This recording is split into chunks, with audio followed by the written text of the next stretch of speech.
வடமாநில இளைஞரின் உடலை துண்டு துண்டாக வெட்டி சாக்கு மூட்டையில் கட்டி மக்கள் நடமாட்டம் அதிகம் உள்ள தெருவில் வீசி சென்றவர்கள் குறித்து போலீசார் தீவிரமாக விசாரணை மேற்கொண்டு வருகின்றனர். சென்னை அடையார் இந்திராநகர் பகுதியில் சந்தேகப்படும்படியான மூட்டை ஒன்று இருப்பதாக காவல் நிலையத்திற்கு அப்பகுதி மக்கள் புகார் தெரிவித்துள்ளனர். சம்பவ இடத்திற்கு வந்த போலீசார் சாக்கு மூட்டையை பிரித்து பார்த்தபோது சாக்கு மூட்டையில் துண்டு துண்டாக வெட்டப்பட்ட மனித உடல் பாகங்கள் இருந்ததை கண்டு அதிர்ச்சியடைந்தனர். உடல் பாகங்களை உடற்கூறாய்விற்காக ராயப்பேட்டை அரசு மருத்துவமனைக்கு போலீசார் அனுப்பி வைத்தனர். முதற்கட்ட விசாரணையில் கொலையானவர் சுமார் 35 வயது மதிக்கத்தக்க வடமாநில இளைஞர் என்பதை கண்டுபிடித்தனர்.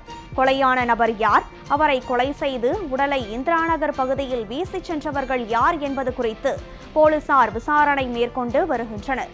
அப்பகுதியில் உள்ள CCTV பதிவுகளை போலீசார் ஆய்வு செய்து வருகின்றனர். இந்த சம்பவம் அப்பகுதியில் பெரும் அச்சத்தை ஏற்படுத்தி இருக்கிறது.